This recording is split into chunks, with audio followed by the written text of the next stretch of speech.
Амьдралыг юу аз жаргалтай болгодог вэ? Аз жаргалын 3 нууц. Би гарцаагүй аз жаргалтай амьдрна. Сайн ажиллаж их мөнгөтэй болоод гайхалтай хүн болно. Амжилтанд хүрээд аз жаргалтай байгаагаа харуулна. Магадгүй тааж бас адил бодолтой байна уу? Сайн суралцаж хичээх юм бол сайхан амьдрна гэсэн бодол. Эд хөрөнгө эрх мэдэлтэй болвол аз жаргалтай болно гэсэн бодол. Америкийн Millennial Generations асуусан судалгаагаар 80-аас дээш хувь нь амьдралын хамгийн чухал зорилт нь баян болох явдал гэжээ. Эднэр эд хөрөнгө эрх мэдэл нь сайхан амьдрал гэж бодж л дээ. Гэхдээ сайхан амьдрал гэдэг яг юу юм бэ? Магадгүй цаасыг дэлгдэг шиг амьдралыг тэр чигээр нь дэлгээд сайхан амьдрал нь юу вэ гэдгийг мэддэгсэн бол хичнээн сайхан бэ. Биднийг аз жаргалтай болгодог зүйл юу вэ гэдгийг мэдвэл харамсах зүйл байхгүй гэсэн үг ээ.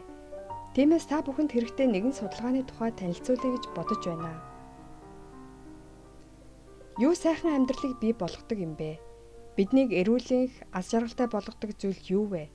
Харвардын судлаачид энэхүү асуудлаар 75 жил судалгаа хийж иржээ. 1938 оноос 700 гаруй эрэгтэйг судалгааны объектой болгон тэдний амьдралыг нь судалжээ. Судлаачид жил бүр ярилцлага хийж, эрүүл мэнд ба цусны шинжилгээ, тархины бичлэг хийж, хүүхдүүдтэйгээ ярилцах, хань ижилтэйгээ зовлон шаналлаа хуваалцах зургийг авч байлаа. 75 жилийн урт хугацаанд Харвардын их сургуулийн судлаачид үүндээ ямар үр дүнд хүрсэн болоо? Эдний олсон хамгийн тодорхой бөгөөд гол мессеж нь дараах зүйл юм аа. Биднийг аз жаргалтай болгодог зүйл нь эд хөрөнгө эрх мэдэл биш ээ. Сайхан харилцаа юм аа. Удаан хугацаанд хийсэн судалгаагаар уг ажлын 4-р жагсах хариуцлагатан Роберт Волдинг инхүү хэлж байна. Залуу байхад эд хөрөнгө алдар нэртэй болж өндөр байр сууринд очивол сайхан амьдрна гэж итгэдэг. Нийгэм бидэнд сайн ажиллаж хичээх хэрэгтэй гэж хэлдэг шүү дээ. Гэвч 75 жилийн турш 700 хүний амьдралыг судалсан судалгаагаар биднийг үнэхээр аз жаргалтай болгодог зүйл нь сайхан харилцаа гэх үр дүнд хүрчээ.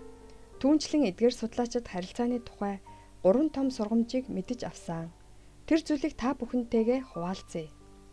Нэгдүгээрт нийгмийн харилцаа нь ашиг тустай ч нөгөө төгөр ганцаардах сөрөг талтай. Судалгааны үр дүнд гэр бүл найз нөхөд хамт олонтойгоо дотн харилцаатай хүн илүү аз жаргалтай, эрүүлэнх уртналсан байдаг нь тодорхой болжээ. Ганцаардмал хүн аз жаргалгүй хижээл насандаа эрүүл мэнд нь хурдан муудаж тархины үйл ажиллагаач эрт доройтдог байна.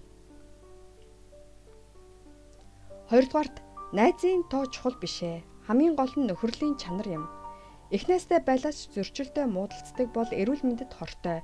Гэвч нэг найзтай байлаач сэтгэл хангалуун харилцаатай бол тэгээд л боллоо гэсэн үг. Гуравдугаарт сайхан харилцаанд бидний эрүүл мэнд төдийгүй тархины үйл ажиллагааг хамгаалдаг.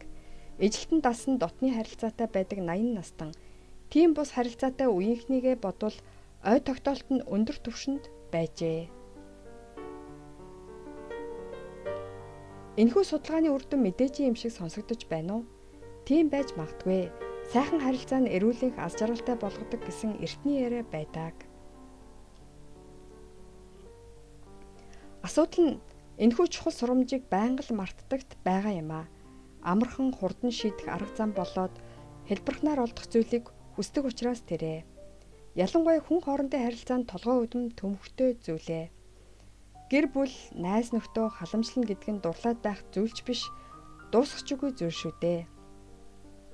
Гэхдээ 75 жилийн турш судалгаа нь яг л адил үр дүнг харуулсаар байна. Хамгийн аз жаргалтай амьдралаар амьдарсан хүн гэр бүл, найз нөхөд хамт олонтой хүн юм аа.